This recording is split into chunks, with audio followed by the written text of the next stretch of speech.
2026년, 2026 고등학교 1학년 90% 말고요. 10%에 들어가기 위한 레알찐 레스트 찬스. 이것이 바로 지금 우리가 직면하고 있는 이 시기의 현실이다. 이런 말씀을 좀 드리고요. 고등학교 1학년이 됐을 때 당황을 하게 되는 90%의 학생들이 있습니다. 자, 90%의 당황하는 이유, 대비 방법에 대해서 저희가 SMP 프로그램이라는 내용을 가지고 시작해 보도록 하겠습니다. 오늘 특별히 또 학생들이 자리를 같이 해주신 경우들이 좀 많이 있으셔서 제가 직접적으로 아이들하고 이렇게 얘기 나눌 때 좀 더 아이들한테 동기부여 될 수 있는 그런 시간 될 수 있게끔 열심히 또 진행해 보도록 하겠습니다.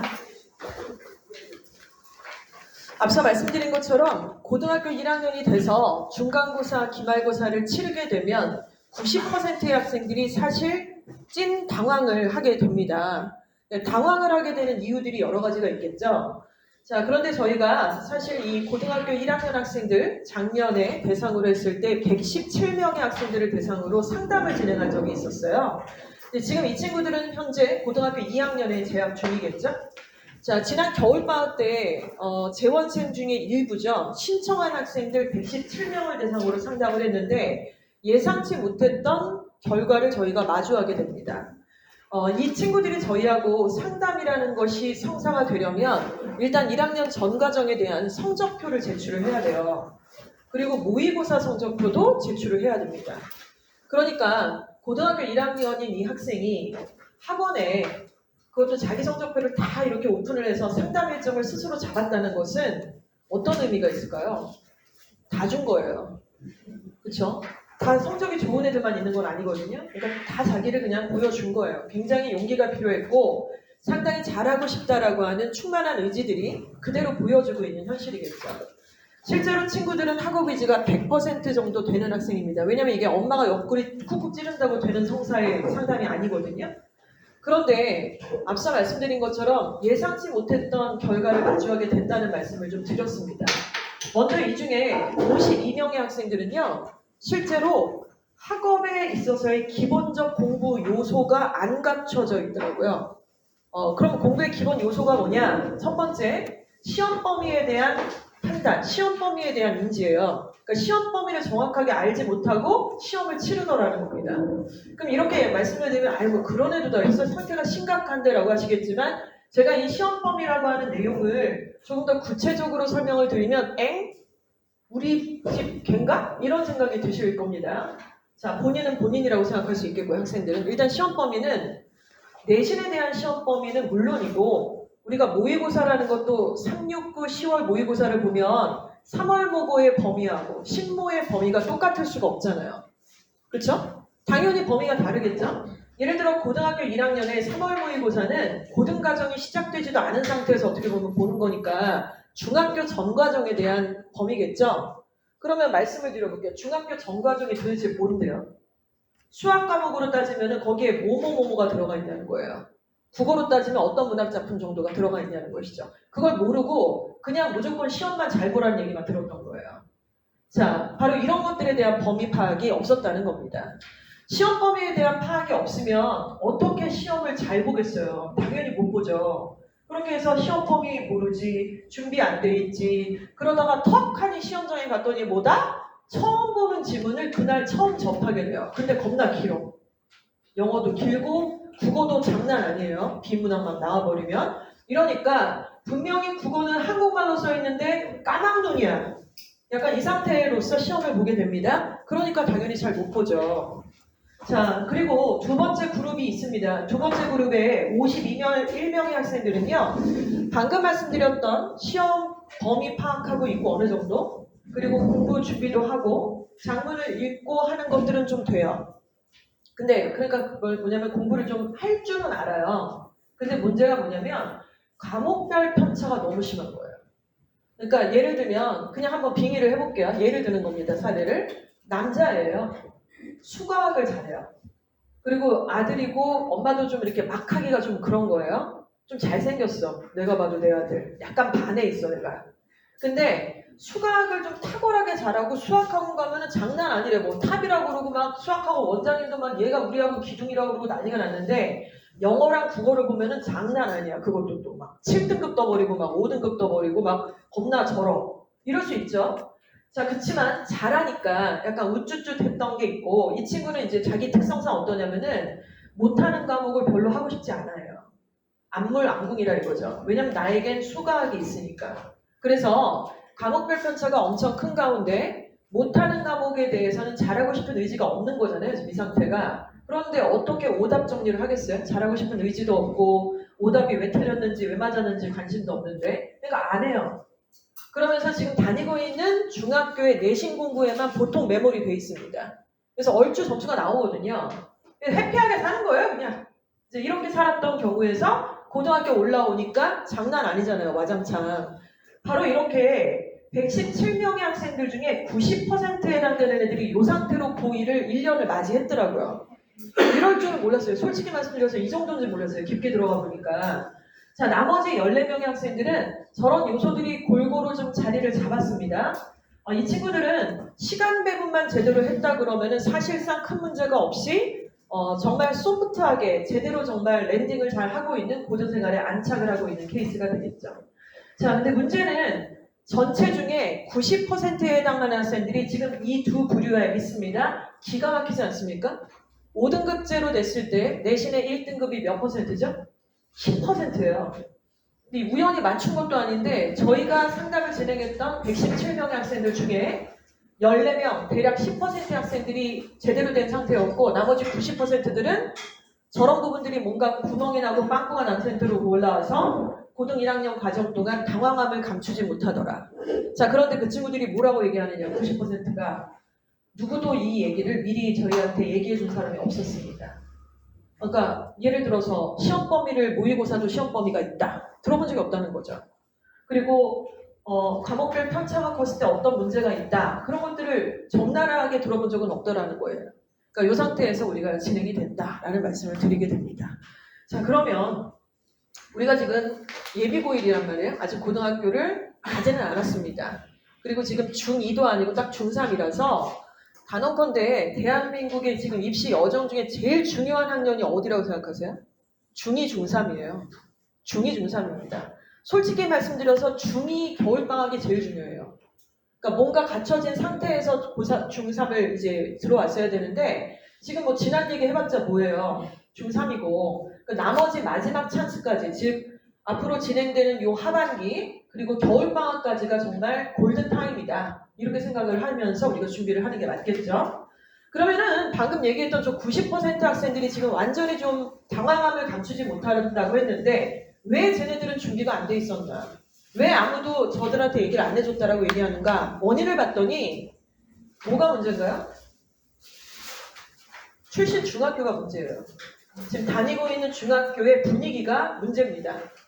지금 이 친구들은 재원생들도 있고 비재원생들도 있으신데 제가 이제 이 설명회를 하기 위해서 부산 1캠의 강사진들하고 또 운영팀하고 같이 이렇게 회의를 여러 차례 진행을 했어요. 왜냐면 제가 그쪽에서 수업을 안 하다 보니까 현장감을 제가 느끼기가 조금 어려운 거예요. 그래서 어떤 애로사항이 있고 애들 상태는 어떤지를 좀 얘기를 하는데 여러 가지 얘기를 들었습니다. 1시간 10분 이상이 걸리더라고요. 회의하는데. 얘기를 하는데 애들 분위기가 어떠냐, 내신 기간인데 내신 안 하는 거에 대해서 불만은 없냐, 뭐 이런 얘기를 하다가 일단 애들은 친구를 좀 소개시켜줘, 친구 좀 데리고 와 우리 학원에 선생님들이 웃자고 약간 농담 비슷하게 얘기를 하면 이 힘든 걸 내 친구한테까지 같이 공유하고 싶진 않다. 친구라도 행복하고 밝게 살았으면 좋겠지. 나 하는 거 보면 내 친구들이 아 뜨거 그러고 다 도망간다는 얘기예요. 그리고 내신 대비를 하지 않는 거에 대해서 불만이 있으시다라는 얘기를 들었을 때 제가 이렇게 대답했거든요. 그래, 내신 대비 안 하는 거에 대해서 불만이 있으실 수 있지. 아이들도 그렇지. 조바심이 날 수 있지. 시험을 잘 봐야 되는데 라고 했더니 담당 선생님들께서 원장님 조바심이 아니라고요. 애들은 억울해해요. 내신 공부도 해야 되는데 왜 정규 수업까지 해야 되냐. 억울하다는 거예요. 누구 공부 대신해주는 게 아닌데 나름 억울하다는 거죠. 그러니까 이게 포커스가 좀 안 맞는다는 얘기를 생각을 했습니다. 출신 중학교의 분위기가 지금 어떠냐는 거예요. 일단 첫 번째 가장 찐친 베프가 누굽니까 학생들한테? 스마트폰이죠. 스마트폰 때문에 뭐가 안 되고 있어요 지금. 굉장히 심각한 수준입니다. 인정? 학생들 인정? 진짜? 인정. 자, 그리고 이 와중에 중학교 과정에서 중학교 내신 공부에만 주로 매몰이 돼 있어요. 저는 제일 필요 없는 학원이 중학교 내신 위주의 학원이라고 생각을 합니다. 차라리 안 다니는 게 좋을 거라고 생각을 해요. 왜냐하면 시행착오를 할 수 있는 기회조차 없어져요. 막 꿀팁처럼 뭔가 스킬을 전수하는 바람에 어렵지도 않은 시험을 이것저것 쪽집게 막 해주는 바람에 실제로 자기가 뭐가 약하고 뭐가 강한지 오답을 어떻게 해야 되는지 조차를 모르고 너무나도 부풀려진 인플레이트드 된 어떤 상태에서 평가를 받게 되는 상태인 거죠. 그 상태로 고등학교 올라오면 어떻게 해요 진짜. 자, 이러면서 학교 분위기는 좋습니다. 재밌죠. 같이 게임하고 축구하고 춤추고 막 재밌게 나름대로 중학교 생활을 맞이해요. 나쁘지 않아 보입니다. 어떤 부분에서는. 근데 문제가 뭐냐면 우리 아이가 다니고 있는 여러분 본인 스스로가 다니고 있는 우리 중학교 아이들만 해당되는 고등학교 지역군에 똑같이 올라가갖고 우리끼리 나눠먹는 서영고, 서성환이 중경외시가 아니잖아요. 누군가 치고 들어올 텐데 그 중에는 이 분위기로 중학교를 과정하지 않았던 다른 지역군의 아이들이 분명히 있습니다. 스마트폰이 절친 베풀하기보다는 독서를 하고 독서 감상문을 쓰고 토론을 하는 분위기의 중학교가 존재해요. 존재하죠. 근데 우리 중학교에서 어때요? 막 만약에 독서를 해. 그리고 막 토론을 해. 그러면은 왜 저래? 노잼. 약간 이러면서 엄청 나대. 왜 저러는 거야? 뭐 이런 식으로 약간 뭔가 되게 매력없게 느껴지고 평가절하되고 약간 조롱당하는 느낌? 자, 중학교 내신에만 매몰이 되는 게 아니라 중학교 2학년, 3학년인데도 국수형 모의고사를 45문항, 30문항, 45문항을 실시간으로 풀어요. 그리고 문제집 같은 거 보면은 수능이라고 써 있어요. 이런 상대평가를 진행해 본 경험이 있는 상태의 아이들이 중학교에 바글바글한 거죠. 존재합니다. 이주아 어근에서도 이렇게 하고 있고요, 지금.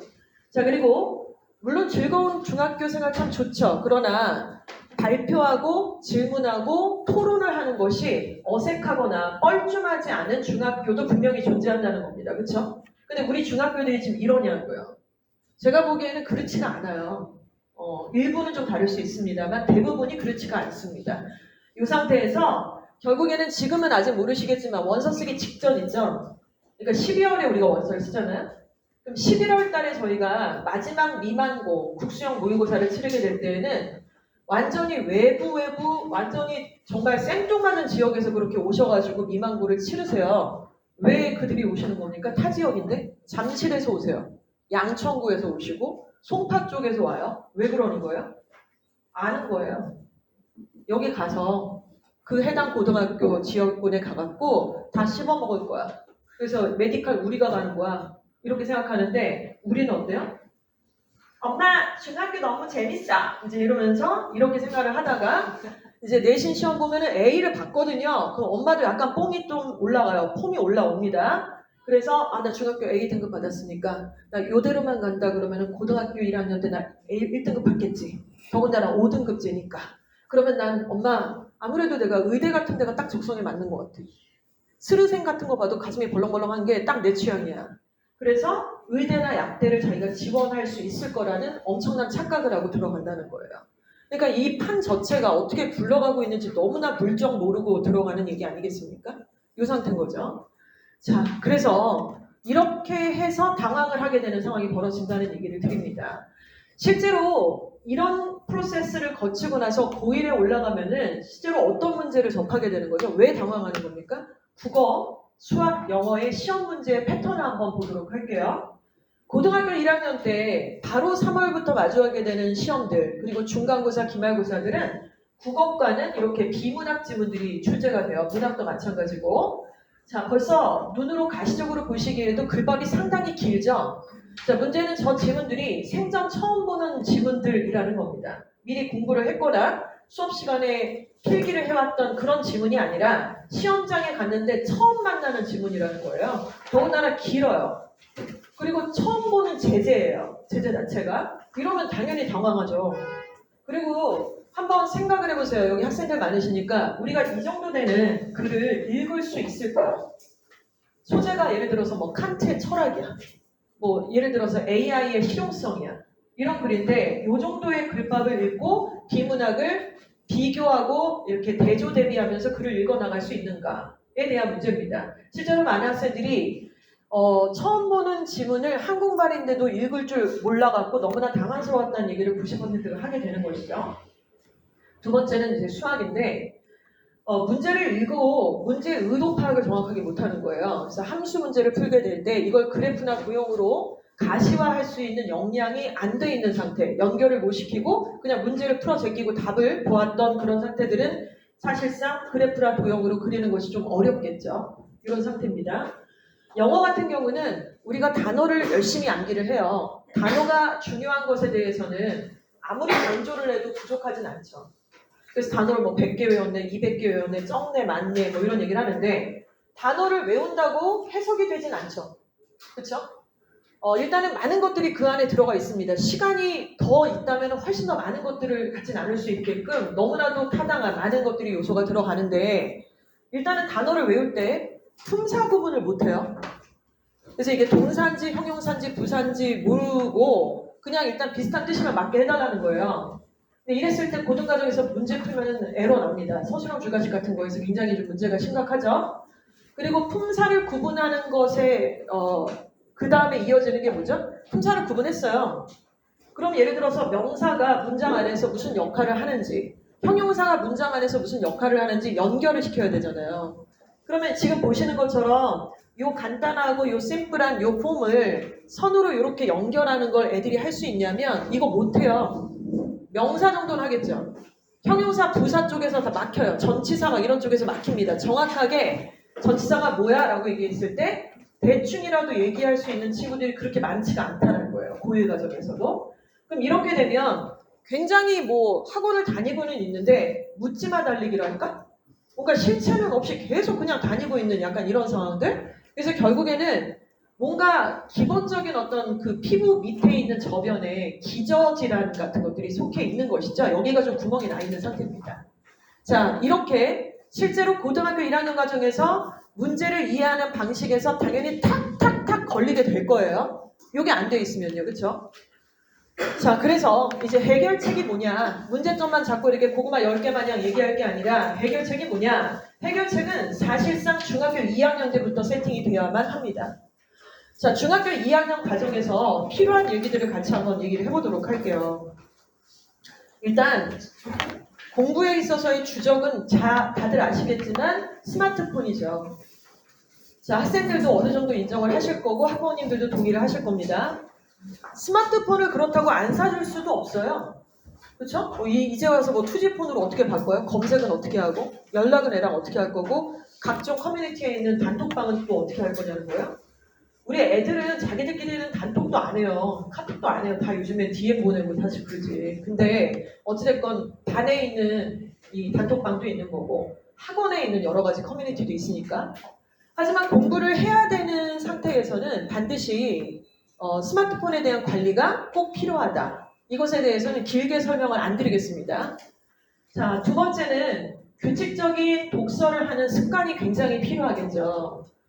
제가 무슨 논술 강사도 아니고 제가 무슨 뭐 한우리 강사 이런 것도 아닙니다. 그렇지만 독서가 습관화되지 않은 학생들은 글 읽는 것 자체를 되게 어색해해요. 되게 어색합니다. 그래서 영어 지문에 있어서도 첫 문장을 해석할 때 그 얘기를 설명을 몇 차례 다시 해야 되는 상황이 벌어지는 거죠. 일단은 굉장히 추상적인 표현들 그리고 함의적인 표현들에 대해서 이해를 시키는 바람에 거의 초등학교 5학년 수준의 예시를 들지 않으면 이해 자체를 못해버려요.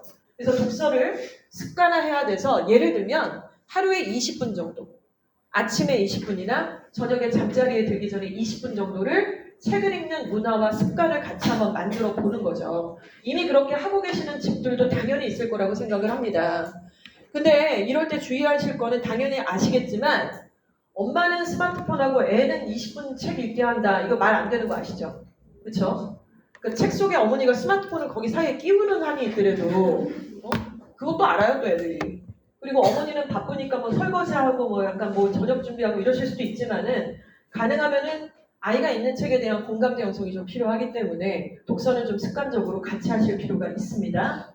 그리고 중학교 2학년 때 이제 기본적으로 돼야 될 1, 2, 3이 뭐냐면은 세 번째가 노트 필기 있죠.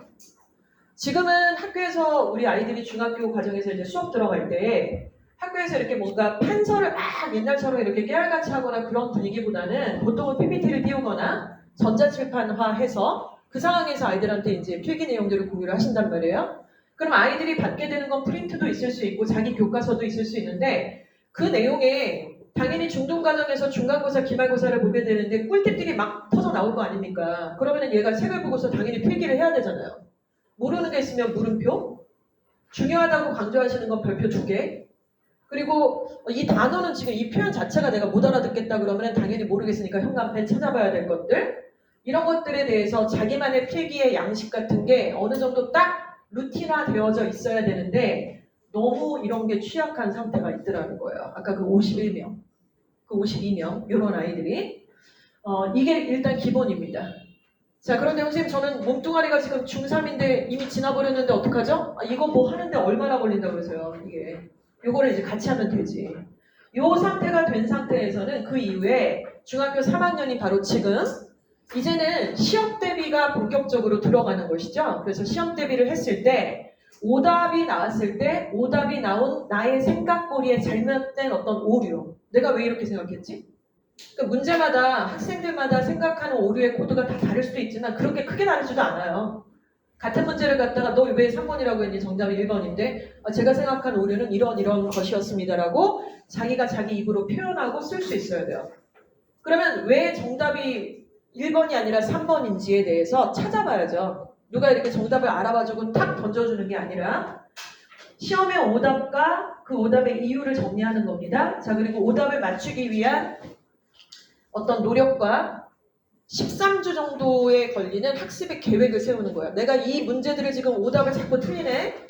내가 빈칸 추론을 자꾸 상습적으로 틀린다잉. 나 13주 동안 빈칸을 다 잡아먹을 거야. 13주 동안 어떤 훈련 과정이 있지? 13주 이후에 뭐가 있지? 이런 걸 계획을 세워서 공감대 형성을 해야 되거든요. 자, 그리고 무엇보다 공부를 하는 분위기가 만들어져야 되겠죠. 그래서 결국에는 기본적인 1, 2, 3단계가 있고요. 이걸 바탕으로 하는 4, 5, 6번이라고 하는 항목이 있습니다. 지금 우리는 이걸 만들어야 돼요. 아까 첫 페이지에 90%의 학생들이 이 경험이 없는 상태로 고등학교로 올라와서 울고불고 난리가 나는 거죠. 자, 그러면 1, 2, 3번은 누가 어떻게 만들어주는 거냐? 일단은 무조건 엄빠입니다. 엄빠가 이게 안 돼 있는데 얘가 그냥 뭐 밀어줬다고 잘한다. 이거는 지금 2025년 기준으로 맞지가 않아요. 옛날에 어땠을지 모르겠지만 어머님, 아버님들이 공부하셨던 그 상황과 지금의 아이들의 현장은 너무나도 다르죠. 우리나라는 너무 다르잖아요. 이렇게 세대가 바뀌었을 때. 자, 그리고 학교가 굉장히 좀 중요합니다. 그 독서 친구가 좀 있어야 되고 서로 나눔이 있어야 되겠죠. 그래서 사실은 중학교 2학년 때 이렇게 독서 습관도 잡고 자기가 읽었던 책에 대한 내용을 친구한테 이렇게 서로 설명도 하고 발표도 하고 참 이런 게 이상적이고 좋기는 한데 EBS 무슨 권장하는 무슨 공익 광고에나 나올 것 같은 모습이잖아요, 사실은. 그러니까 이제 편의적으로 어떤 외부의 도움을 받고자 학원들을 세팅을 하시기도 합니다. 저도 사실 그랬던 것 같아요. 바쁘고 집에 붙어있질 않으니까 한우리 논술 같은 걸 중학교 1, 2학년 때부터 쭉 시켰었어요. 근데 제가 그때 좀 체험했던 약간 오류가 뭐였냐면은 보냈거든요. 근데 그 프로그램이 너무 좋아요. 너무 좋은데 얘가 하는 말이 구성원들이 장난이 아니래요.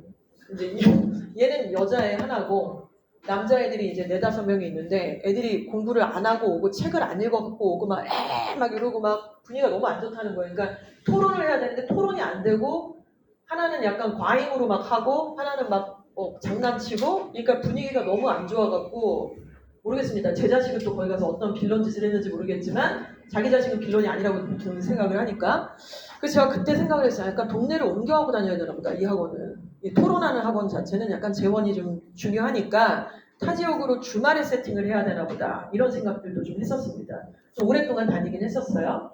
자, 이런 분위기 중요하고 중3이 되면 아까 중요한 사항들을 설명을 드렸잖아요. 이때는 누가 중요하냐? 본인이 일단 중요하죠. 오답을 정리를 하고 내가 왜 오답으로 얘를 선택했는지에 대한 이 사고를 지가 열심히 해야 되는 거잖아요. 누가 이렇게 해주면 안 되죠. 그렇죠? 그렇기 때문에 본인의 의지가 상당히 중요하고 이때는 학원이 참 중요한 것 같습니다. 왜냐하면 오답을 맞추기 위한 노력이나 학습 계획을 본인이 스스로 하기가 조금 어려워요. 그래서 학원이 이런 어떤 구체적인 하우투두와 로드맵을 정리를 해주는 게 좀 중요할 거라고 생각을 하는데, 예를 들어 이주와 어학원은 학부모님들이나 여기 계신 학생들한테 어떤 이미지로 있으신가요? 뭐 빡세다, 힘들다, 단어 많이 외운다, 갔다 그러면 너무 오래 앉아 있는다. 약간 이래서 어차피 고등학교 가면 가라건, 그 전까지는 그냥 동네 조그만 학원, 뭐 약간 이런 식으로 생각을 하시는 것 같더라고요. 그러니까 저는 그 이미지가 꽤나 마음에 듭니다. 앞으로도 계속 그런 방향으로 갈 생각인데, 일단은 이주와 어학원은 뭐죠? 모의고사를 보는 학원. 자연스러워요. 일주일에 한 번씩 70분 동안 45문항을 OMR 체크까지 봐야만 하는 학원. 너무 당연합니다. 그거 갖다가 왜 봐요? 안 보면 안 돼요? 저 이거는 안 할래요. 그냥 수업만 듣고 갈래요. 그러면 약간 미친 거니? 이런 느낌의 분위기? 이게 바람직하다라고 저는 생각을 해요. 그래서 학원이 중요하다는 말씀을 좀 드리는 거죠. 자, 그래서 지금 학원 선택을 하실 때에도 중학교 3학년이고 지금이 이제 8월을 앞두고 있잖아요. 7월이잖아요. 그러면은 당연히 지금 다니고 있는 학원이 중3에서 끝나는 학원들이 있을 거예요. 저는 굳이 그 학원을 계속 보내셔야 되는지를 좀 여쭤보고 싶은 상황입니다. 고등과정까지 있는 학원의 강사진과 중3이 마지막인 학원의 강사진은 좀 달라요. 강사진뿐만 아니라 교육 편제나 교재 시스템 자체가 좀 다르죠. 물론 이제 장단점은 있을 수 있습니다. 좀 꼼꼼하게 봐주고 아이가 익숙하고 그 선생님들하고 굉장히 라포를 형성해서 막역한 관계에 존재한다. 아이가 굉장히 선생님들을 잘 따른다. 좋은데 객관적으로 봤을 때는 고3에서 뭐가 필요하고 그래서 고2, 고1, 중3이 뭐가 필요한지를 아는 것과 그렇지 않은 거는 좀 차이가 있을 거라고 생각을 하는 것이죠. 자, 이런 부분들이 기본적으로 90% 학생들한테 필요한 내용이었다. 이런 말씀을 드렸습니다. 자, 그러면 앞서서 말씀드렸던 지금 이런 규칙적인 독서 습관, 노트 정리, 개념 정리 이게 필요하다고 말씀을 드렸잖아요. 이걸 구체적으로 한번 얘기를 해보도록 할게요. 단계별 공부하는 방법의 차이점, 독서와 노트 필기의 중요성입니다. 일단 첫 번째로 아이가 독서를 하게 될 때 하루에 20분 정도를 우리가 같이 한번 문화로 만들어보자. 20분 동안은 아빠도 엄마도 동생도 누나도 나도 같이 책을 읽는 거예요. 커피숍 가갖고 맛있는 디저트 시켜놓고 같이 넷이서 이렇게 해볼 수도 있는 거잖아요. 스마트폰 잠깐 두자. 해볼 수 있습니다. 일주일에 한 번 정도 해볼 수도 있고. 자, 이때 첫 번째로는 눈으로 읽으면서 묵독을 합니다. 전체적인 흐름을 스키밍을 한다 그러죠. 훑어보는 거예요. 자, 그런데 1단계에서 멈추는 경우들이 더러 많죠. 이러면 죽도 밥도 안 됩니다. 그러니까 읽었는지 안 읽었는지 본인도 인지를 못해요. 깜빡 자는데 페이지 넘어갔네? 읽은 거야 안 읽은 거야? 약간 이런 느낌이잖아요. 두 번째, 중요한 부분은 소리 내서 읽으면서 집중력과 기억력을 높임. 이게 되게 중요한 것 같아요. 소리를 내서 읽는 거랑요, 그냥 소리 안 내서 읽는 거랑은 엄청 차이가 있어요.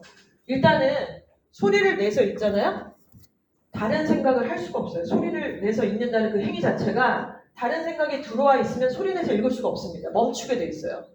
그런데 소리를 안 내면서 읽으면은 굉장히 많이 경험해 보시지 않았나요? 학생들도?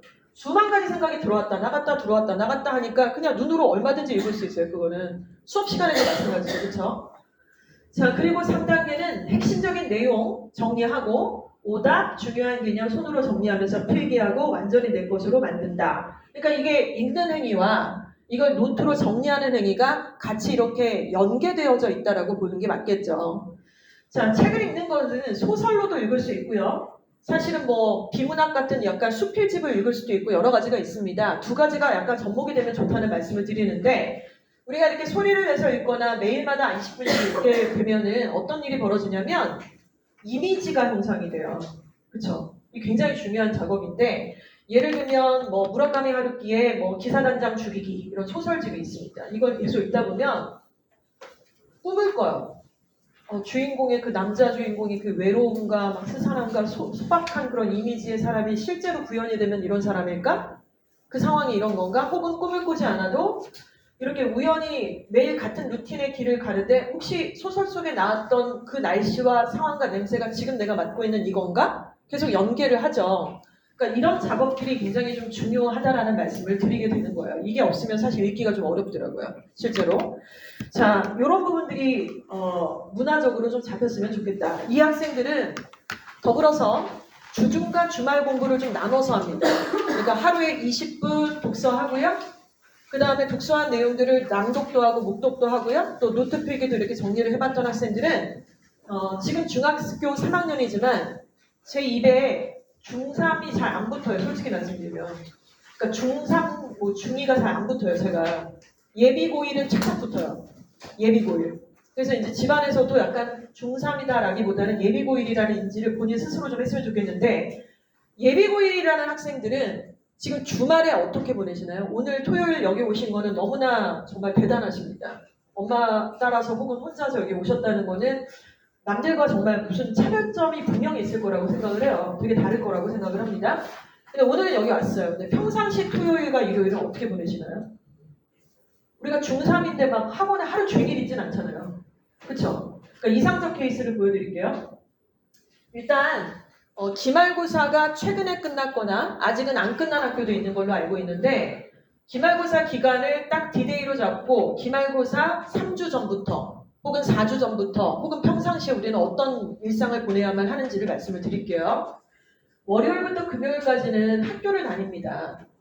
학교 선생님께서는 예를 들어 한 3주 전부터는 이제 어때요? 그분이 누구죠? 출제자세요. 수능 경우는 출제자를 실물로 보기가 참 어렵죠. 그분들은 갇혀 계세요. 어딘지 밝혀지지 않는 지방에 없는 모처의 호텔에 감금돼 있으시죠. 연락도 못합니다. 그렇죠? 자, 이러다가 수능 당일날 이제 해방되셔가지고 나와서 나중에 유퀴즈 같은 데도 나오시고 이러는 거 알겠습니까? 그런데 내신 시험은 그렇지가 않은 게 출제자를 어때요? 우리 학생 여러분들이 3주 전부터 실물 영접을 계속 하십니다. 매 시간마다. 그리고 그분들이 계속 입에서 꿀팁들이 막 살포돼요. 방사됩니다. 그래서 막 중요하다 그러고 왜냐면 시험 문제가 거의 나왔거든요. 그래서 막 살포를 하는데 애는 막 필기 안 해버려. 자버려. 혹은 학원 숙제를 해야 된대. 굉장히 밸런스가 안 맞죠? 그래서 결국 우리가 한 3주, 4주 평상시에 월요일부터 금요일까지는 그날 배웠던 선생님이 수업 시간에 강조한 내용을 정리하는데 이걸 다 읽고 뭐 정독을 하고 막 이렇게 하라는 얘기가 아니에요. 그게 아니라 중요한 내용에 대한 체크를 내가 뭘 했는가. 그리고 내가 잘 모르겠던, 이해가 안 갔던 부분 아까 수업 시간에 물음표 표시했던 거 그거 뭐지? 빨리 찾아봐야지. 이 도표가 도저히 이해가 안 가던데 이 도표에 대한 해석을 어떻게 해야 되는 거지? 더 공부해야 될 것들, 중요한 것들, 모르겠는 것들 이런 것들을 간단하게 정리를 하고 넘어가는데 제가 그 유명한 복습에 대한 얘기를 하는 거잖아요, 지금. 근데 이게 현실적으로 가능하냐라고 물으시겠지만 저건 시간이 그렇게 오래 걸리는 작업이 아니에요. 한 5분, 10분 정도면 충분히 가능한 과목마다 15분 정도? 과목마다 한 15분 정도면 충분할 거라고 생각을 합니다. 자, 그리고 주말에는 어떻게 해야 되느냐? 지금 이제 그 주중에 계속 체크하고 정리하고 막 이렇게 해놨잖아요. 그러니까 공부할 것들을 막 이렇게 긁어놓은 거예요. 공부를 했다기보다 공부할 것들을 막 긁어놓은 거예요. 이거. 이거는 불필요, 이거는 중요, 이거는 모르겠는 거 막 체크를 했어요. 그러면은 이제 주말에 비로소 주중에 내가 부족했던 개념에 대해서 더 깊게 찾아봐야 돼요. 그럼 이런 것들을 이제 GPT를 활용하기도 하고 책을 읽어볼 수도 있고 검색을 해볼 수도 있고 뭐 여러 가지 방법들이 있을 것 같습니다. 그래서 개념 정리하고 유형 파악하고 문제풀이 해서 자기주도적인 학습을 토일에 진행을 해야 되는 것이죠. 오해하지 않으셨으면 좋겠는 게 학원 숙제 말씀을 드리는 게 아니에요. 지금 학교에서 일어나는 전반의 과정에 대한 공부의 태도를 말씀을 드리는 겁니다. 이게 너무나도 잘 루틴화되어 있는 학생이 여기도 있으실 거예요. 그 집에 부모님도 여기 계실 거라고 생각합니다. 극소수지만 있습니다. 자, 이렇게 중등 과정을 거친 아이는 시험 공부 노트 정리를 해요. 그래서 선생님이 강조한 내용, 출제 예상 문제 다 체크해 주세요. 선생님들께서. 그리고 확실하게 아는 것과 암기가 필요한 것과 모르는 것에 대한 이 구분을 정확하게 하죠. 그래서 노트 필기가 이렇게 싹 돼 있어요. 그래서 노트 필기 유튜브 치시면은 뭐 코넬 대학의 코넬식 노트 필기법 이런 것들이 다 여기서 이제 구현이 된 것이죠. 자, 그리고 독서 노트 정리하는 것도 문학책, 핵심 어휘, 인상 깊은 구절, 비문학은 질문, 새롭게 알게 된 점 이렇게 구분을 해서 이렇게 이 과정들을 진행을 하는데 이게 너무 힘들다기보다는 어떤 과정이냐면은 귀찮은 작업이죠. 어찌 보면. 그러나 항상 인생에 있어서 다들 아시겠지만 뭐 성공했다, 뭐 잘됐다라는 사람들이 뭐 기가 막힌 달란트가 있어서 되는 경우보다는 그냥 남들이 좀 귀찮아하는 거 꾸준하게 계속 오래 하다 보면 알아서들 망가져 주니까 남아 있다 보니까 이게 올라가는 케이스가 상당히 많지 않습니까? 거의 그런 경우라고 보시는 게 맞겠죠. 바로 꾸준함의 힘을 말씀을 드리게 됩니다. 이런 과정이에요. 자, 그래서 저 친구가 고등학교에 탁 올라와서 저 과정을 거쳤어요. 아까 앞에서 아주 이상적으로 필기하고 했던 친구. 고등학교 1학년 과정에서 첫 시험을 치렀습니다. 5월 첫째 주. 9일 5월 첫째 주에 중간고사를 보니까요. 시험 끝나고 물어보죠. 어땠어? 시험 잘 봤어? 어때? 그러면 이제 아주 이상적 케이스가 있고 대부분의 90% 학생들이 있는데 90%의 학생들은 뭐라고 대답하나요? 대답은 두 개예요. 망했어. 시험 잘 봤어? 아니, 개망했어. 대답은 두 개예요. 망했어, 개망했어. 두 가지. 그래서 망했대요. 그리고 이유가 왜 뭐가 어려웠어? 이제 엄마 답답하잖아요. 왜냐면은 중학교 때 시험 좀 망했다 그래서 우리가 가슴이 철렁 내려앉진 않아요. 솔직히 아유 저 새끼 또 저러네 이런 생각이지. 근데 고등학교 1학년 됐을 때 이게 기록에 남는 시험인데 엄마 막 이러면은 와 진짜 감당하기가 좀 힘들 정도? 진짜 공황 올 것 같은 약간 그런 느낌이 온다고요 엄마로서. 그리고 솔직히 애가 고1 정도 되면 시험 잘 봤냐 못 봤냐 대놓고 물어도 못 봐요. 분위기 파악해야 되고 눈치 보면서 일단 첫 마디를 어떻게 꺼내야 되지? 시험을 물어본다기보다는 뭐 배고프지? 뭐 시작해서 걸어오는 이 모양새랑 이 표정 같은 거 살펴보면서 질문을 한단 말이에요. 우리가 못하고. 근데 망했어 개망했어 그러면 얼마나 업장이 무너집니까? 근데 더 심각한 건 이렇게 얘기하는 애는 그 다음 시험도 절대 잘 볼 수가 없어요. 왜죠? 자기가 왜 망했는지를 몰라요. 왜 망했죠? 장문을 읽을 수가 없었다니까요. 낯선 지문. 그리고 시험 범위에 대한 파악이 정확하게 되지 않았었어요. 자, 그리고 아까 말씀드렸던 유형도 정확하게 인지가 안 돼요. 이러니까 시험을 못 본 건데 그냥 다 이렇게 애둘러서 얘기하자면 실수였어. 헷갈리는 게 너무 많았어. 시간이 좀 부족했어. 둘 중에 하나를 찍었는데 처음에 선택했던 건 엄마 그게 정답이더라고. 하나같이 나는 왜 이러는 거야. 5문제가 다 그런 식이었어 라고 하는데 이 모든 걸 뭐라 그러죠? 쌉소리라고 합니다. 예, 다 의미가 없어요. 시간 안에 당연히 푸는 게 모든 시험의 국룰이고 이런 내용들이 있지 않습니까? 자, 그런데 아까와 같은 중학교 2, 3학년 과정을 거친 친구들은 이제 틀린 문제에 대해서 명료해요. 왜 틀렸는지를 자기가 어느 정도 파악을 합니다. 그래서 실수를 한 것이 뭔가? 내가 저 문제를 몰랐던 이유가 무엇인가? 따라서 약점이 발견이 됐잖아요. 그러면은 다음 시험을 대비하는 전략이 나와요. 그 전략을 자기가 스스로 만들 수 없을 때에는 도움을 요청을 할 수도 있겠죠. 학원이라든가 이렇게. 이런 과정들이 필요한 것입니다. 그래서 딱 나누어지는 게 너무나 명료한 것 같아요. 그래서 지금 어저께를 딱 끝으로 제가 담당하는 학교는 지금 내신이 끝났어요. 그래서 어저께가 예일여고 1학년의 영어 시험이 마지막 과목 한 과목만 봤던 날인데 정말 다채롭습니다. 정말 다채롭고 여러 가지 얘기들을 하게 되죠. 그래서 이 모든 과정에서 제가 이제 실제로 경험했던 여러 가지 썰들도 같이 좀 설명을 드리도록 할 건데요. 네, 일단 그 다음 페이지로 넘어가겠습니다. 자, 지금까지는 학업에 필요한 공부의 기본 요소들에 대한 얘기를 좀 나눴었어요. 자, 그런데 우리가 예비고일이잖아요. 근데 이 공부 요소만 가지고 대학에서 뽑아주느냐? 그거 말고 하나가 더 있잖아요. 고등 과정에서 필요한 거. 그래서 그 얘기를 길게 드리진 않고요. 딱 이 페이지 하나로만 얘기를 드릴 거예요. 자, 먼저 지금 고교학점제의 2년차를 우리 친구들이 주인공이 될 겁니다. 맞죠? 지금 1학년, 고등학교 1학년이 첫 해니까요. 자, 고교학점제는 학교 생활을 통한 멈추는 것이 아니라 변화와 성장을 통한 기록을 해라. 이 과정이에요. 그래서 변화와 성장을 통한 기록. 이것은 저희가 지어낸 말이 아니라 일단은 지침사항에 항상 등장을 하는 멘트라고 볼 수가 있습니다. 그럼 도대체 뭘 어떻게 변화하고 뭘 어떻게 성장하는 거냐? 국수형, 통사, 통과 학교에서 수업을 들어요. 들으면 여기서 뭔가 궁금점이 생기는 거예요. 이렇게 막 함수하라 그러고 2차 함수 막 이렇게 도형 그리라 그러고 막 하는데 인생에 있어서 함수는 도대체 왜 배우는 거임? 더하기 빼기 곱하기까지만 하면 사는데 아무 문제 없는 거 아닌가? 이 쓸데없는 과목을 왜 배우는 거지? 현타 오지게 오네. 잘하지도 못하는데? 이랬을 때 함수를 왜 배워야 하는지에 대해서 궁금하게 생각할 수 있죠. 수학 문제를 풀다가 공식이 나오는데 왜 이 공식이 어떻게 해서 만들어지게 된 건가? 이 공식의 의미 자체는 뭐고 한계는 무엇인지 궁금할 수 있잖아요, 사실은. 그러면 알아볼 수 있죠. 그래서 알아보는데 뭐 GPT를 활용을 하시든 구글에 검색을 해보시든 방법은 있지만 굉장히 지금 앞서 말씀드린 이 방법들은 단편적인 지식밖에는 우리가 받을 수가 없습니다. 아시겠지만 검색이나 GPT를 통해서는 어떻죠? 우리가 검색을 해요. 예를 들어서 함수가 왜 필요해? 검색을 했다고 칠게요. 아니면 길 가다 지나다니는 맨홀 구멍의 뚜껑이 왜 동그라미 모양이지? 사각형은 왜 없고 세모는 왜 없지? 라는 질문을 했을 때 정보야 수백만 개의 어떤 구글창에 몇 페이지에 걸쳐서 나오겠지만 우리가 그 몇 페이지를 다 보는 건 아니잖아요. 결국에는 1페이지에 있는 상단에 있는 2개 정도를 봅니다. 많이 보면 3개.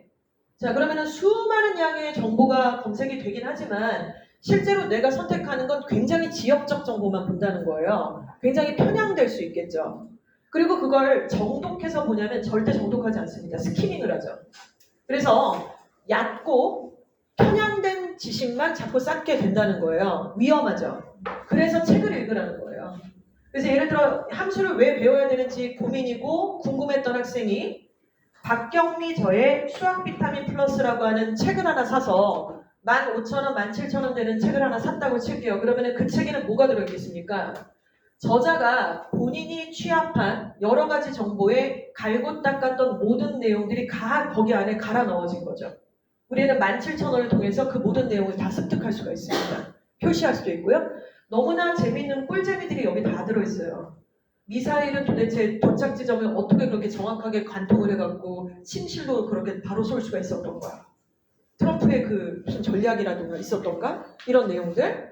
그리고 약을 먹었을 때 지속기간이나 효용시간이라는 걸 어떻게 예측할 수 있는가? 말씀드렸던 거 맨홀 뚜껑은 왜 동그라미일까? 이래야만 설치 비용이라든가 노력이라든가 시간이 굉장히 단축될 수밖에 없는 함수의 이유들 이런 것들을 알게 될 수 있다는 것이죠. 그럼 재밌잖아요. 그렇죠? 이 상태에서 우리 생활 속에 숨겨진 규칙과 미래를 예측하는 힘, 또 방향성으로는 고등학교 2학년 과정을 이제 거치게 되면 기후 예측, 배터리 원리, 경제 효과들을 우리가 볼 수 있게 되는 과정입니다. 이 과정을 질문하고 질문을 표현해서 탐구 보고서를 쓰고 그 내용을 독서로 해결해서 학교 생활기록부에 교과세부 및 특기사항에 기재를 하라는 겁니다. 500자로. 이게 이제 생기부에 대한 내용이고 학생부 종합전형이에요. 그러니까 학습의 기본 요소는 아까 앞에서 다 말씀드린 거고 플러스 알파 이런 것들을 요구하게 된다는 말씀을 드리는 거죠. 이걸 지금부터 하기에는 좀 너무 빡세고 어떻게 해야 될지에 대한 뭔가 로드맵이 없잖아요, 지금은. 그러니까 학습 요소, 기본적인 공부의 어떤 기본 요소에 대한 집중이 일단 세팅이 끝나야 된다. 이런 말씀을 좀 드리게 되는 것이죠. 자, 그래서 고등학교를 준비하는 이 학습 과정의 연결을 좀 보도록 하겠습니다. 지금 중학교 3학년 학생들이 만약에 첫째시고 그 뒤에 동생이 있다 그러면은 이 로드맵 그리고 아니면 지금 고등학교 1학년까지의 이 여정들을 좀 보시면 될 것 같은데요. 지금 우리는 여기에 있죠. 그렇죠? 중3. 자, 우리 중1 때는 어때요? 사실상 배우는 개념 같은 게 별로 없어요. 생각보다. 그래서 기본적으로 문해력, 이해력, 독서, 학습을 준비하는 시기라고 볼 수가 있습니다. 중2가 되면은 비로소 개념이 들어가요. 이때부터. 그래서 이제 함수도 이때 배우고 문학도 이때 들어가게 되는 거죠. 개념을 배우면 개념을 정리해서 이해를 해야 되겠죠. 문학 작품을 배워요. 그럼 작품의 저자가 누구고 작품의 개요가 뭐고 여기서 표현된 방식에는 뭐가 있고 작품을 해석하는 능력들 이런 것들이 정리를 해야 됩니다. 그리고 아까 말씀드린 것처럼 함수 이거 왜 배우는 거임? 이런 거 자꾸 연결하는 연습이 이때부터 들어가게 되고요. 노트 필기하고 질문을 해서 연결을 하는 시기가 중학교 2학년이에요. 그래서 사실은 모든 대입의 과정 중에서 중2가 핵심이고 거의 배꼽이라고 볼 수가 있는 것이죠. 그래서 중3인데 어떡하냐. 그때 애가 좀 많이 사춘기가 빡세게 와갖고 애가 그때 마탱이 확 갔었는데 이제 와서 지금 어떻게 하냐라고 할 수 있지만 뭐가 문제입니까? 지금 이때로 돌아가는 건 똑같은 시간이 걸린다는 뜻은 아니에요. 중학교 2학년 과정으로 시계를 되돌린다는 뜻이 아니라 살짝 돌아가서 안 되는 걸 세팅을 할 때에는 이미 지력이 좀 높아졌잖아요. 얘가. 중2가 아니라 중3이니까. 그래서 시간이 얼마 걸리지는 않죠. 자, 이런 부분들. 그리고 중3이 되면 개념이 장착이 어느 정도 되어가는 과정에서 그 개념을 가지고 문제별 유형 파악을 합니다. 그랬더니 유형 중에 내가 취약한 유형이 나올 거예요. 내가 이미 알고 있는 유형이 있을 것이고 요걸 파악하는 거죠. 그리고 수능 모의고사 보고 모의고사도 범위가 있다. 그 범위가 있는데 그럼 내가 32번하고 37번을 틀렸어. 그럼 내가 이 범위 중에 뭘 틀리고 있는 거지 지금? 수학에서도 21번, 27번을 틀렸다. 그러면은 내가 빵꾸난 범위가 있겠네. 이 시험 범위 전체 중에서 그 범위가 뭐지?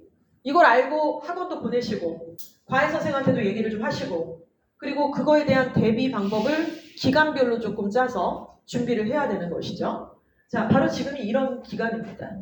그리고 이제 고등학교 1학년 겨울방학까지 쭉 연결이 되는 과정인데 지금 이걸 말이 쉽지 이게 하기가 어렵잖아요. 그래서 이제 오늘 설명회 다 들으시면은 집에 돌아갈 때 나 진짜 답답만 하다. 답도 없고 씨 어쩌라는 거냐 지금. 그러니까 이제 아주 쉽게 만들 수 있는 방법이 학원 보내시는 거라고 생각을 하시는데 학원은 기껏 해봤자 애들을 일주일에 2번 제한된 시간밖에 안 봐요. 엄마가 얘기하면 동기부여가 안 되니까 선생님이 얘기해 주세요라고 하시는데 저희가 동기부여를 할 수가 없어요. 그 제한된 시간 안에 그렇게 해갖고 동기부여가 되지 않습니다. 이거 같이 만드는 거고요. 고등학교 올라가면은 동기부여고 뭐고 할 것도 없어요. 지들이 이미 몸이 달아있기 때문에 동기부여는 필요 없어요. 지들이 합니다. 그럼 중학교 2, 3학년 때 이게 필요한 거는 같이 만드는 거지 내가 낳은 새끼를 누구한테 동기부여를 하라고 하시는 거예요. 말이 안 되는 거예요. 그냥 그 순간에 반짝 이럴 수는 있겠죠. 하지만 하나도 바뀌지 않을 거예요. 따라서 이 구체적인 내용들을 저희가 실현하기 위해서 SMP 프로그램이라는 걸 돌리고 있는데 스페셜 매니지먼트 프로그램이라고 해서 실질적인 영어에 한정된 게 아니라 수학, 노트 필기법, 친구와 함께 만드는 독서 노트 작성하는 방법, 그리고 내신 시험 과목별 노트 필기 방법. 과목별 노트 필기 방법이니까 과학은 어떻게 해야 되고, 국어는 어떻게 해야 되고, 영어는 어떻게 해야 되는지에 대한 구체적인 방법들이 써 있어요. PDF 파일로 저희가 갖고 있다는 뜻이에요, 지금. 그리고 수학은 함수 도형의 시각화. 함수를 문제를 푸는데 2차 함수를 푸는데 이걸 그래프 도형으로 구현화시킬 수 있는 방법, 왜 필요한지에 대한 방법들. 그리고 고등학교 1학년 3월이 되면 모의고사를 보고 6월이 돼도 모의고사를 보는데 고1 3월 모의고사의 전과정, 중학교 전과정이 시험범위라고 그랬는데 전과정이 과연 뭐냐. 국어는 뭐고 수학은 뭐고 과학은 뭐가 들어가냐 지금. 이런 내용에 대한 파악, 이런 것들이 저희가 갖고 있는 내용입니다. 이거 그럼 어떻게 할 거라는 거냐. 일단은 지금 추후에 제가 말씀을 드릴게요. 어떻게 하셔야 되는지는 일단 이런 것들이 있다. 그리고 저희가 지금 현재로는 SMP를 어떻게 하고 있냐면 아까 그 90% 학생들이 있죠. 그러니까 걔네들이 지금 있다는 거를 알게 됐고 구체적으로 쟤네가 뭐가 문제인가를 파악을 한 거예요. 그래서 이번 중간고사 딱 끝나고 나서 2말 3초 5등급 제도에서 2말 3초면 과거 고등급 제도에서는 4등급입니다. 4등급. 3, 4등급? 그러니까 그냥 못 가는 거예요, 걔네. 그러니까 걔네들을 냅둘 순 없잖아요. 그리고 수업을 듣게 한다고 뭐가 확 달라지지 않거든요. 그러니까 전반적인 개조가 좀 들어가야 되는 거예요. 문제가 뭔지를 알고. 그래서 각 학교별 담당 강사한테 추천을 받았어요. 애 상태가 좀 괜찮고 의지가 있어야 되고 이런 전반적 프로그램에 참여할 만한 뭔가 적극성이 있어야 된다. 그리고 중요한 요소 하나, 엄마가 적극적이어야 된다. 엄마는 나 몰라 그러면은 이제 걔는 여기에 해당이 될 수 없다. 이래서 학교별로 많지도 않아요. 5명, 2명 뭐 이런 식으로 해갖고 추천받아갖고 일주일에 한 번씩 한 달, 2달째부터는 2주에 한 번씩 미팅을 해요. 그래서 이제 슬랙을 통해서 예약을 받아갖고 지금 노트 필기한 거, 독서 노트 작성한 거 갖고 와. 그리고 주말 공부 어떻게 했는지 갖고 와. 그래서 이제 그렇게 미팅을 하고 있는 관리가 있습니다. 예비고일은 그렇게 하지는 않을 거고요. 전체적인 어떤 일정들이 있으니까 좀 말씀을 드리도록 할게요. 자, 결국 그래서 국수형에 대해서 우리가 예비고일은 45문항, 30문항, 45문항을 풀어내는 어떤 기본적 체력이 좀 있어야 되겠죠? 공부 체력. 그래서 범위도 알아야 되고 유형도 정확하게 파악을 해야 돼서 첫 번째, 문항별 시험 범위 유형의 파악이 굉장히 필요합니다.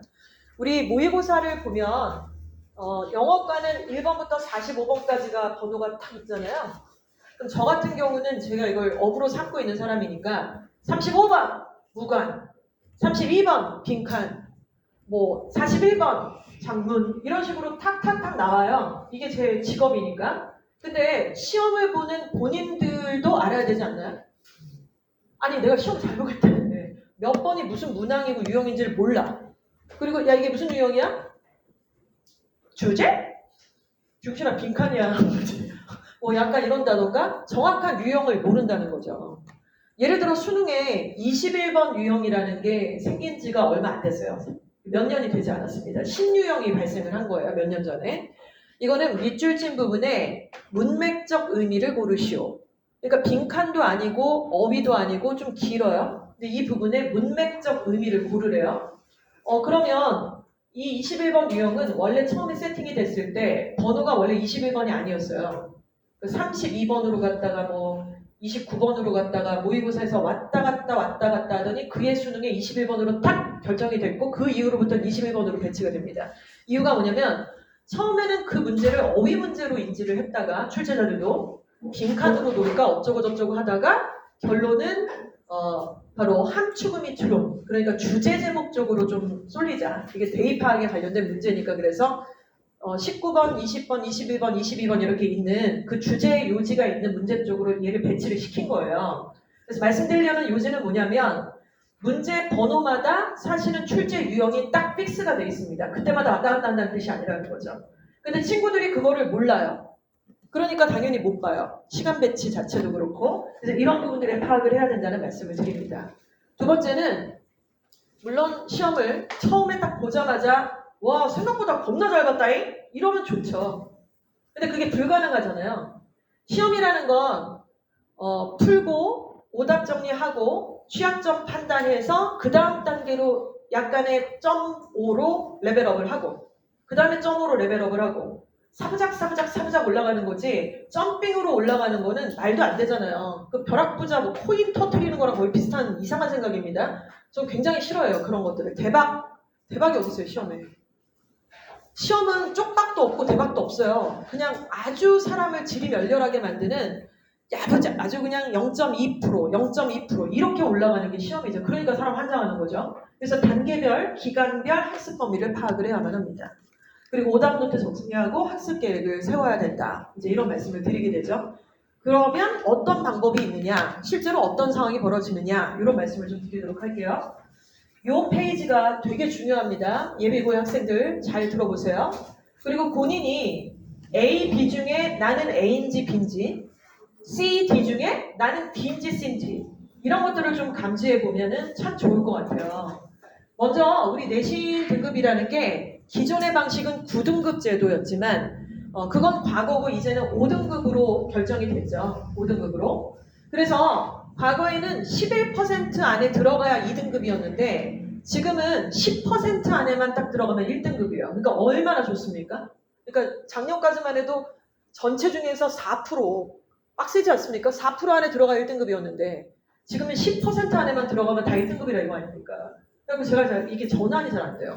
왜냐하면 이번에도 내신 봤는데 1등급이라면서 애가 약간 올라갔는데 작년으로 따지면 2등급 짜락인데 지금 이걸 갖다가 1등급이라고 생각을 하는 애가 약간 불안 요인인데 본인은 뭐 약간 그렇게 생각을 하니까 자 그래서 A하고 B가 있는데요. 지금 A등급의 학생을 여기 보니까 얘가 국어가 6%예요. 그리고 수학이 5%, 영어가 5%, 통사 통과가 다 5%입니다. 굉장히 잘하는 학생은 맞죠. 근데 얘 9등급제로 하면 1등급 나와요, 안 나와요? 안 나오잖아요. 4% 안에 들어가는 게 하나도 없단 말이에요. 그런데 B라는 학생을 잠깐 보시면은 B는 국어를 절었네요. 12% 안에 들어갔어요. 12%. 그러니까 얘는 9등급제로 따지면은 이게 국어가 뭐예요? 3등급짜리예요. 자, 그런데 얘가 기가 막히게 잘하는 게 수학이에요. 수학이 3%예요. 그러니까 이거는 과연 1등급 중에서도 좀 안쪽에 들어가 있는 것이죠. 그리고 영어도 잘합니다. 3%. 그리고 통사가 6%고 통과가 2%인데 사실 이 A하고 B라는 학생 둘을 비교를 해보면 좀 더 명석하고 반짝거리고 굉장히 뛰어난 학생은 B였을 거예요. 그리고 중학교 때도 좀 날린다 싶으면 보통 이런 캐릭터란 말이에요.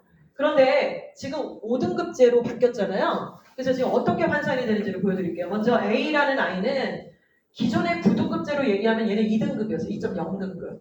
근데 5등급이 되니까 1.0으로 깔끔하게 딱 떨어집니다. 자, 두 번째 아이는 보다 더 명석하고 수학이랑 영어가 굉장히 초상위권에 속하는 학생인데 과거에 따지면 1.6등급이니까 A보다 훨씬 잘했던 아이죠. 1.6과 2.0은 하늘과 땅 차이예요. 저쪽 구간에서는. 근데 5등급제로 되니까 얘가 어떻게 됩니까? 1.2등급으로 돼요. 그래서 A하고 B 중에 누가 더 유리해진 상황이에요? A가 더 유리해진 상황이에요. 이유가 뭐죠? 편차가 너무 심해요. 얘가 지금 과목별 편차가 너무 심한 거예요. 아까 말씀드렸죠? 약간 이런 캐릭터라고 볼 수가 있습니다. 자, 그런가 하면 C하고 D, 약간 또 다른 레벨이죠. C 등급의 학생은 예상을 해보건데 약간 여학생 느낌이에요. 그리고 성실해요. 착해요. 그리고 애가 공부를 좀 하려는 의지가 있어요. 근데 중학교 때 제대로 된 뭔가 학습이 차근차근 체계가 없어갖고 국수형이 기본 개념이 너무 없네. 이런 애들 이제 보통 2주 안 다녀요. 약간 이렇게 동네 쬐끄만 학원에서 뭐 했다 어쨌다 막 이런 얘기들 한단 말이에요. 국어도 그렇고 수학도 그렇고. 그래서 23%, 45%, 22% 난리가 났어. 그지만 이제 2등급이라고 아마 나오겠죠? 5등급 제도니까 과거로 따지면은 4등급도 있고 난리가 난 겁니다. 근데 이 친구는 너무나 진짜 어떡하면 좋아. 통사랑 통과가 6%예요. 그러니까 얘는 어때요? 되게 성실한 거예요. 그러니까 국수형은 잘 못해. 기본 개념도 안 잡혔어. 근데 시험 범위가 딱 오니까 엄마 나 그래도 열심히 할게. 그리고 이제 통사 통과를 다 외우고 기출문제도 풀어보고 준비를 아주 깍듯하게 한 겁니다. 그래서 이 친구가 과거로 따지면 2.8등급인데 5등급제로 하니까 1.6등급이 나와요. 엄청 괜찮죠? 자, 그런데 밑에 마지막 D에 해당이 되는 아이는 욕이 나오네요. 수학이 35%. 그러니까 완전히 이제 수포자예요, 얘는. 그리고 국어는 20%, 영어는 그래도 그 와중에 14%. 그런데 얘가 문제가 뭐예요? 통사 통과를 다 말아 잡섰어요. 지금 그래서 17, 31 그러니까 이건 뭐예요? 굉장히 기분에 무슨 조울증 있는 애처럼 오늘은 기분이다 공부하자. 내일이랑 모레는 안 할란다. 약간 이런 느낌으로 과목별 편차가 전략도 뭣도 없고 그냥 아몰랑 내려놔버렸네. 이래서 3.2등급을 받았던 학생이 2.2등급이 되는데 이게 지금 과목별 편차가 엄청나게 크기 때문에 유블리에이스에서는 비교가 안 될 정도의 결과가 나온다는 겁니다. 그래서 이 페이지가 상당히 중요해요, 학생들. 지금 본인이 잘하는 과목이 있고 점수가 좀 나아주는 과목이 있다면 그건 굉장히 칭찬받을 수 있어요. 그리고 성취감을 느껴도 돼요. 그것까지 뭐 부정하자, 뭐 그래봤자 너는 이걸 못하지 그 얘기를 하는 건 아니에요. 그렇지만 9등급 제도와는 달라지기 때문에 실제로 과목별 편차가 이렇게 너무 늘어나 버리면 불리한 상황이다. 너보다 못한 애가 당연히 우위를 점할 수도 있는 것이다. 그러니까 뭐다? 깝치지 말자. 그래서 균형 잡혀서 이렇게 진행을 하자. 이런 말씀을 드리는 겁니다. 진짜 나중에 피눈물 난다잉. 진짜로. 1학년 돼갖고. 자, 고른 성적관리, 전략적 성적관리가 매우 필요합니다. 자, 그러면 성적관리를 위해서는 이런 어떤 성적표를 통해서 숫자로다가 아이들하고 설계를 좀 짜야 되는데 이 성적표는 여러 차례 보여드린 바가 있습니다. 저희가 만든 게 아니라 모든 모의고사는 보게 되면 밑에 번호 밑에 A, B, C, D, E가 박혀 있잖아요. 그렇죠? 근데 우리는 아직은 보신 적이 없을 거예요.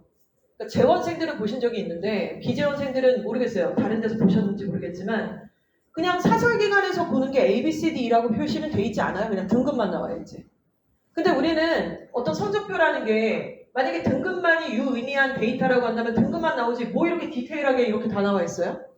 이게 다 의미 있으니까 뭔가 설계를 짰겠죠? 저것도 굉장히 연구진들이 수차례 여러 가지의 연구 결과를 통해서 만들어진 결과물 아니겠습니까? 성적표 포맷이라는 것 자체가.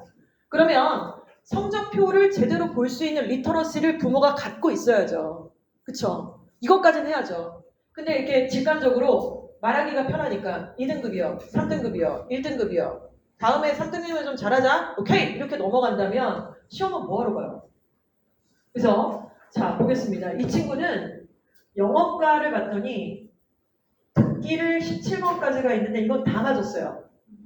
자, A, B, C, D, E가 있으면 A, B까지는 쉬운 문제들입니다. A는 정답률이 80% 이상 나오는 문제. B는 60에서 80%의 정답률이 나온 문제, C는 40에서 60 정도의 퍼센테이지가 정답이 나온 문제예요. 그리고 D하고 E는 이제 더 어려워지는 문제겠죠. 그런데 이 시험 문제들이 고등학교 1학년 과정이기 때문에 D가 몇 개 없고 E는 아예 없어요. E는 없어요. 그러니까 A, B, C, D로 구성되어 있는 시험지라고 볼 수 있겠습니다.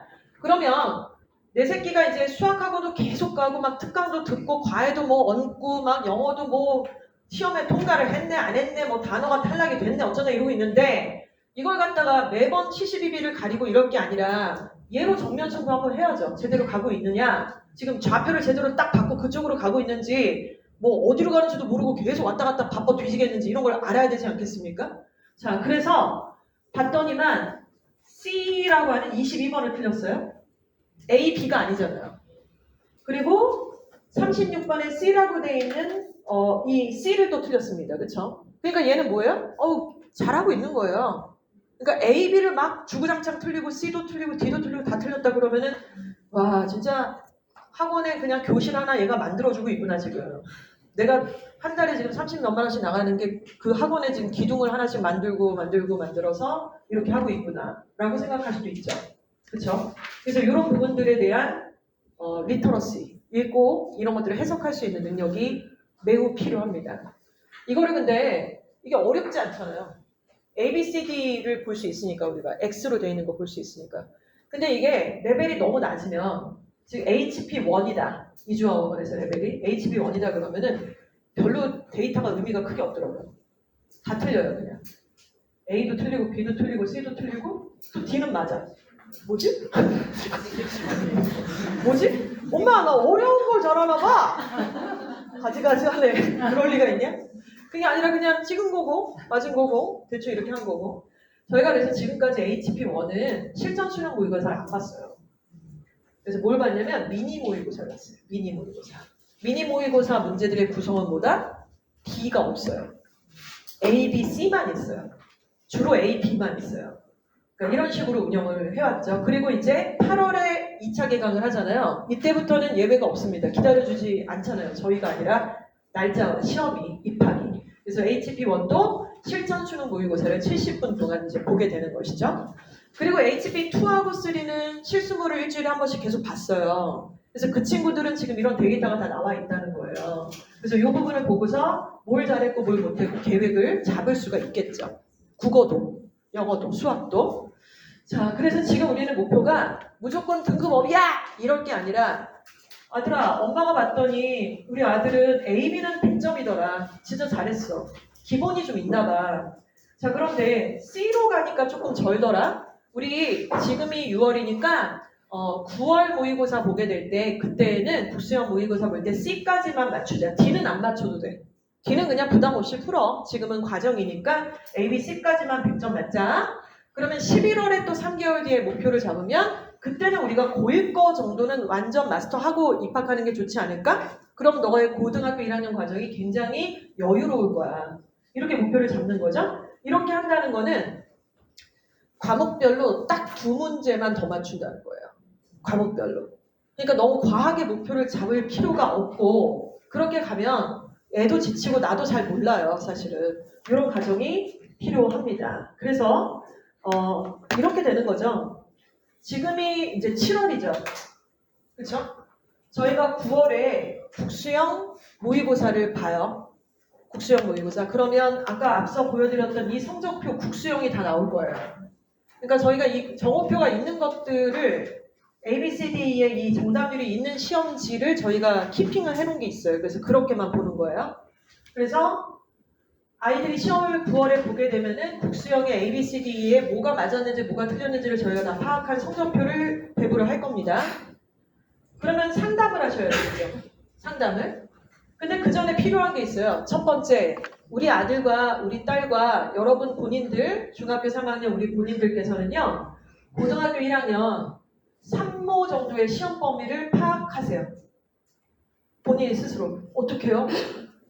뭘 어떻게 해요? 검색하셔야죠. EBS 들어가도 파악하실 수 있고 인터넷 들어가면 굉장히 여러 가지로 파악할 수 있는 방법들은 너무 많습니다. 국어, 영어, 수학, 과학, 사회, 고등학교 1학년 3모의 시험 범위가 뭔지를 소제목까지 그 디테일한 내용까지를 다 정리를 해서 A4 용지 한 장 정도로 앞뒤로 한 장 정도로 딱 가지고 있는 거예요. 그래서 애가 이거를 파악을 해요. 그래서 엄마 아빠가 얘한테 미션을 주세요. 부모 봐야 되니까 우리가 여기 이주와 어학원에서는 부모지만 이게 고등학교 1학년 3모 정도의 시험 범위를 파악하라고 미션을 주시는 겁니다. 그래서 엄마 아빠도 파악을 하고 계셔야 얘가 지금 잘했는지 못했는지 비교를 대조하실 수 있잖아요. 저희가 엄마 아빠한테는 드릴 거예요. 근데 그거를 막 그렇게 다 알아보시면 좋지만 물론 드릴 겁니다. 근데 애한테 주지 마세요. 왜냐면 같이 만나야 돼요. 이게 잘했는지 맞았는지 틀렸는지를. 그 상태에서 부모를 보고 부모 성적표를 아까 보셨잖아요. 그걸로 상담을 진행합니다.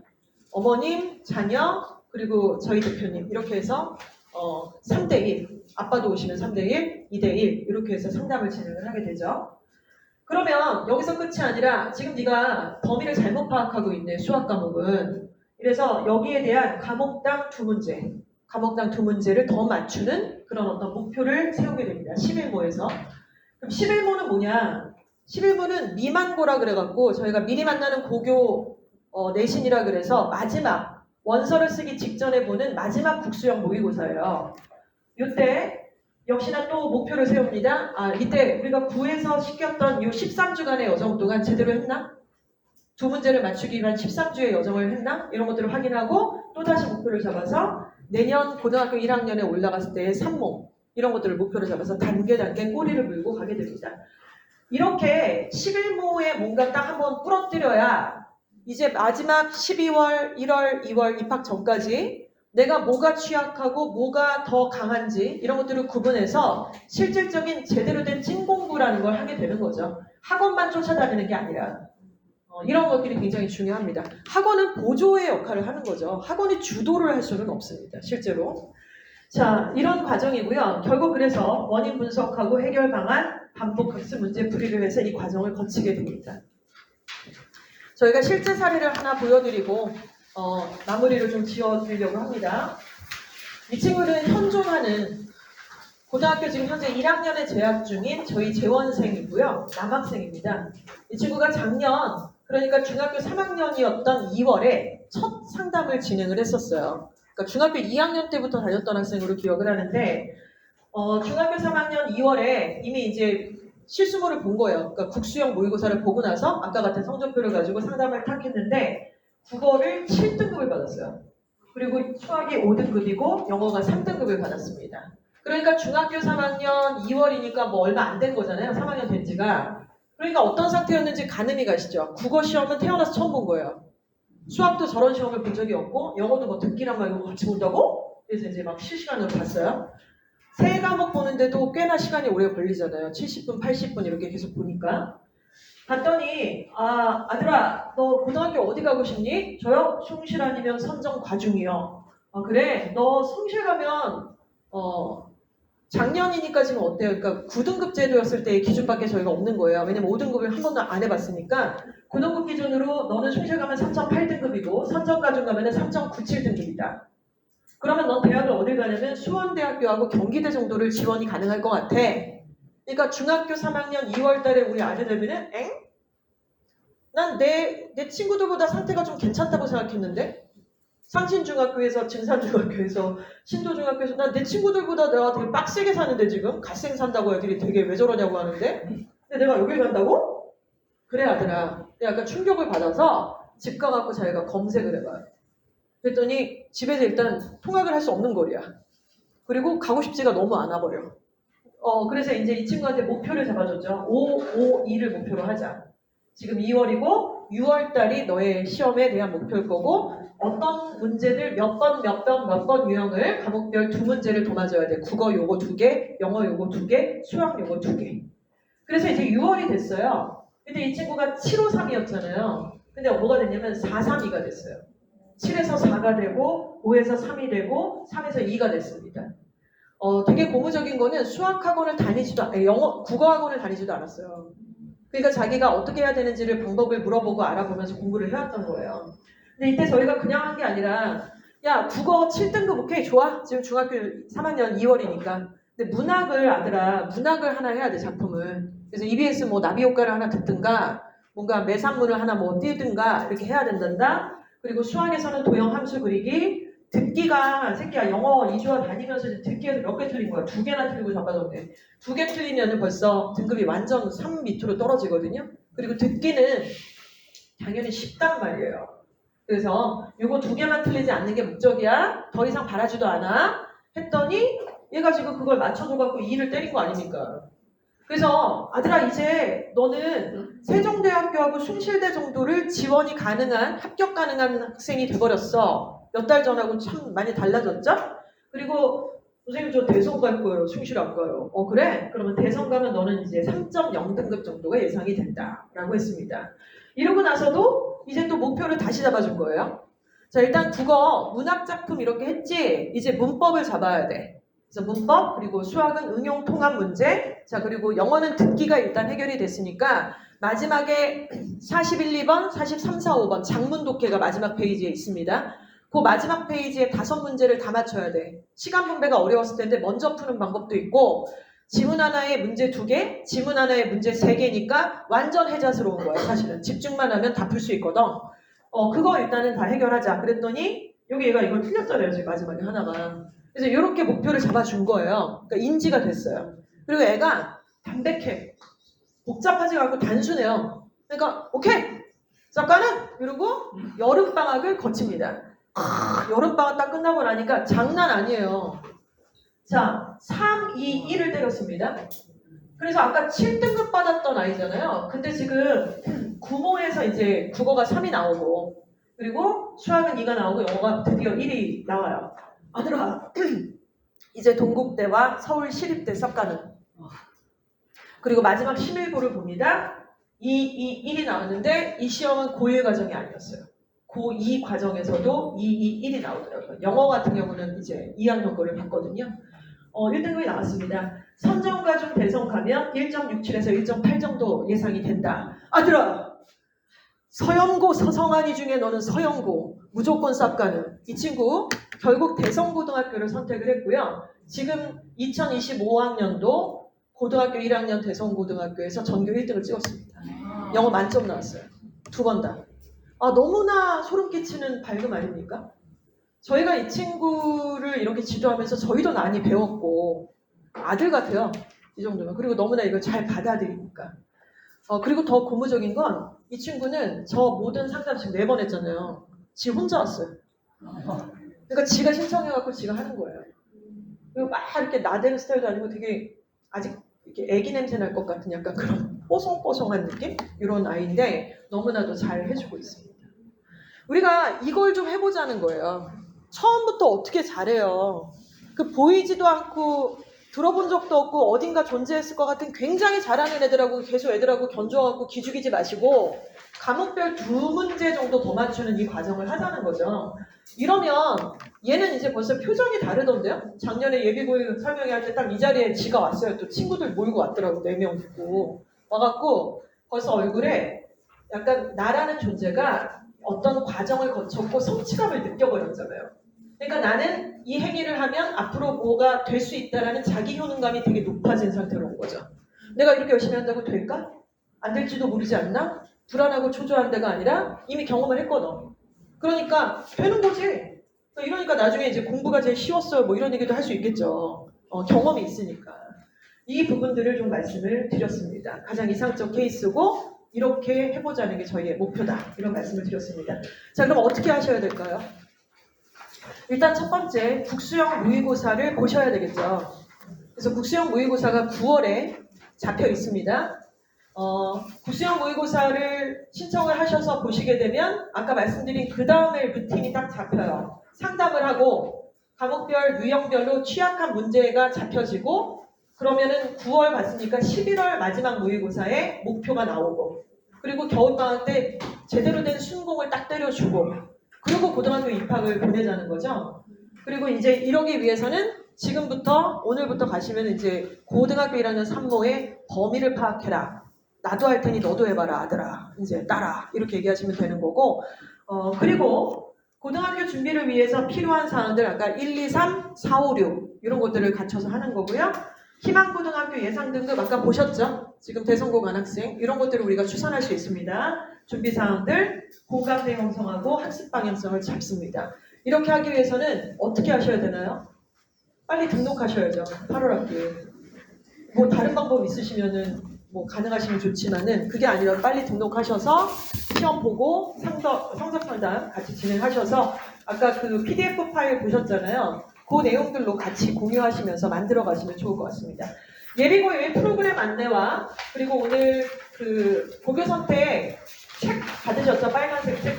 이거 같이 한번 간단하게 설명드리고 질문 받고 마치도록 하겠습니다. 예비고일 프로그램은 HB 1, 2, 3반으로 구성이 되어 있고요. 3가 제일 높은 반이고 1, 2 이렇게 순차적으로 있습니다. 8월 4일날 2차 개강이 시작이 되고요. 11월 15일까지의 여정으로 이미 날짜가 잡혀 있네요. 자, 이 과정 중에 휴강은 없습니다. 지금 중간에 추석이라든가 개천절, 결혼절 외에는 다른 일정이 없어요. 계속해서 쭉쭉쭉 이어집니다. 이렇게 볼 수 있고 2페이지로 넘기시면은 시간표 구성은 주 이틀인데요. 2교시, 2교시는 강사가 들어가서 수업이라는 것들을 합니다. 그러면 그 수업이라는 게 뭐예요? 학이죠, 학. 그러니까 뭐 배우는 거예요. 다다다닥 배우고 바로 집에 가는 게 아니죠. 예를 들어 A 수업을 하는 날은 아까 말씀드렸던 70분 실전 수능 모의고사를 봅니다. 루틴화 되어 있어서 거부 가능이나 뭔가 안 봐도 되니까 뭐 아니면 안 볼 수는 없나 이런 분위기가 형성이 안 되어서 그냥 당연히 보는 거예요. 그러니까 매주 하다 보니까 되게 자연스럽게 봐요, 영어를. 이렇게 보고 집에 가면 좋은데 이제 남아서 단어 시험을 봐요. 그리고 단어 시험은 저희가 약간 그렇게 이상한 방식으로 안 보고요. 예를 들어 외우는 단어가 뭐 30개예요. 외우는 단어가 60개예요. 60개 문제 중에 20개나 30개를 보면 금방 통과를 해요, 애들이. 근데 그렇게 보면 안 되거든요. 그래서 시험지 자체가 60개를 외웠으면 문제가 60개예요. 그리고 그 문제 밑에 예문, 유반이요. 이런 게 잡혀 있으니까 그냥 풀로 다 보는 거예요. 근데 저는 원래 다 그런 줄 알았는데 다른 아무도 안 그런 줄 아는 데가 많더라고요. 몰랐어요, 그걸. 그래서 이제 통과율이 되게 낮고 그래서 애들이 힘들다고 하는 건데 실제로 단어는 양치기로 어느 정도 좀 메꿔줘야 그 다음 단계로 갈 수도 있고요. 그것만 한다고 배운 것도 아닙니다. 사실 그 이유도 설명을 드릴게요. 그리고 나서 이제 지난 시간에 배웠던 복습 테스트를 매 시간마다 한단 말이에요. 근데 그거를 통과를 못했을 가능성이 있어요. 근데 그 시험을 이렇게 객관식으로 보는 게 아니라 대체로 서술형으로 보는 거예요. 그래서 그게 시험에 좀 쉽지는 않습니다. 그래서 이 시험을 통과를 해야 집에 가요. 그러니까 2교시는 강사와 수업,